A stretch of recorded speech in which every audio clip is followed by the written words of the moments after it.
আপনারা ভাবতে পারেন যারা যুবক আছেন যে আমি যদি সেলিব্রিটি হই তাহলে মনে হয় আমি অনেক শান্তিতে থাকবো, আমি যদি একজন ভালো গায়ক হই তাহলে আমি অনেক বড় সুখে থাকবো, আমি যদি একজন বড় মাওলানা মুফতি সাহেব হই তাহলে অনেক সুখে থাকবো।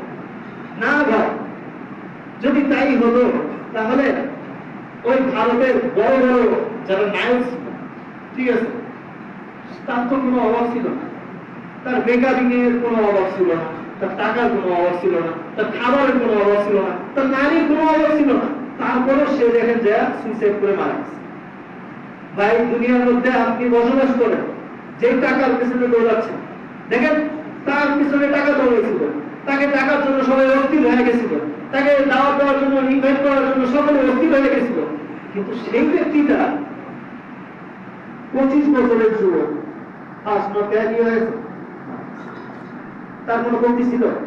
তার মানে ভাই দুনিয়াটা আপনাকে খালি মোহ দেখাবে, দুনিয়াটা আপনাকে খালি মোহ দেখাবে আর চাকচিক করবা দেখাবে। ওই যে তার দিকের লোকেরা অনেক সুন্দর করে বলে যে তুমি দেখছো যে লাল শাড়ি পরা অনেক সুন্দর ভাবে একজন নারী সেখানে বসে আছে, তুমি কিন্তু জানো না তার চেহারায় কি নূর জ্বলছে।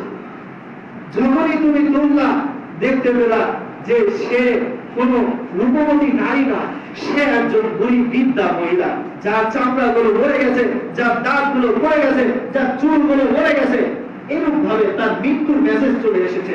ঠিক দুনিয়াটাও এরূপ ভাই উপর মতো চাকচিক্য দেখা যাচ্ছে, কিন্তু এই দুনিয়া আপনার ক্ষণস্থায়ী, চিরস্থায়ী। 60 বছরের জিন্দেগিকে আপনি প্রাধান্য দিচ্ছেন, অথচ অনন্ত বছর আপনার পড়ে আছে। কে বিশ্বাস না করে? যে বিশ্বাস করবে না তার ইমান নাই, সে মুসলিম। যে বড় বিশ্বাস করবে না কাল কিয়ামতের দিন অনন্তকাল আমাকে থাকতে হবে সেখানে, তার ইমান নেই। আর যে বিশ্বাস করে তার জন্য আবশ্যক হলো 5 ওয়াক্ত নামাজ সর্বপ্রথম আদায় করা, সঠিক করা। কারণ আউয়ালু মা ইউহাসাবু বিহি আল-আবদু ইয়াওমাল কিয়ামাতি সালাহ, সর্বপ্রথম যে হিসাবটা হবে সেটাই হচ্ছে নামাজ। সেটা কিসের হিসাব ভাই? নামাজের হিসাব। আচ্ছা, হাদিসে আছে যার নামাজের হিসাব ঠিক হয়ে যাবে তাহলে বাকিগুলো আল্লাহ তাআলা সংশোধন করে দিয়ে তাকে জান্নাতে লিপিবদ্ধ করে দিবেন। সুবহানাল্লাহ, কত সুন্দর কথা! আমরা একটাবার কল্পনা করছি না, আমাদের জন্য কত সহজ সহজ পন্থা আছে আল্লাহ তাআলা।